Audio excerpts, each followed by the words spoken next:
ಇನ್ನು HSRP number plate ಹಾಕುವುದಕ್ಕೆ ಗಡುವನ್ನು ನೀಡಿದ್ದಾರಲ್ಲ, ಅದನ್ನ ವಿಸ್ತರಣೆ ಮಾಡಿ ಅನ್ನುವಂಥದ್ದು ಪರಿಷತ್ನಲ್ಲಿ ಸಾರಿಗೆ ಸಚಿವ ರಾಮಲಿಂಗಾರೆಡ್ಡಿ ಮಾಹಿತಿಯನ್ನು ನೀಡಿದ್ದಾರೆ. ಈ ವಿಚಾರವಾಗಿ HSRP ನಂಬರ್ ಪ್ಲೇಟ್ ಹಾಕಿಸುವಂತ ಗಡುವು ವಿಸ್ತರಣೆ, ನಂಬರ್ ಪ್ಲೇಟ್ ಹಾಕಿಸುವುದಕ್ಕೆ 3 ತಿಂಗಳ ಗಡುವನ್ನ ವಿಸ್ತರಿಸ್ತೀವಿ ಅನ್ನೋದಾಗಿ ಹೇಳಿದ್ದಾರೆ. ಪರಿಷತ್ನಲ್ಲಿ HSRP ನಂಬರ್ ಪ್ಲೇಟ್ ನಿಯಮ ಚರ್ಚೆಯಾಗಿದೆ. ಕಾಂಗ್ರೆಸ್ ಪರಿಷತ್ ಸದಸ್ಯ ಮಾದೇಗೌಡರಿಂದ ಈ ವಿಚಾರ ಪ್ರಸ್ತಾಪ ಆಗಿತ್ತು.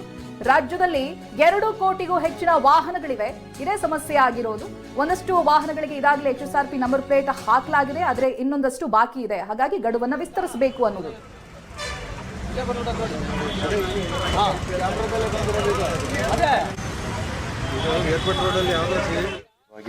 ಪ್ರಾರಂಭ ಆಯಿತು. ಮತ್ತೆ ಇದನ್ನ ಮುಂದಕ್ಕೆ ಹಾಕಬೇಕಾಗುತ್ತೆ. ಇನ್ನೊಂದು 3 ತಿಂಗಳು ಮುಂದಕ್ಕೆ ಹಾಕೋಣ, ಮತ್ತೆ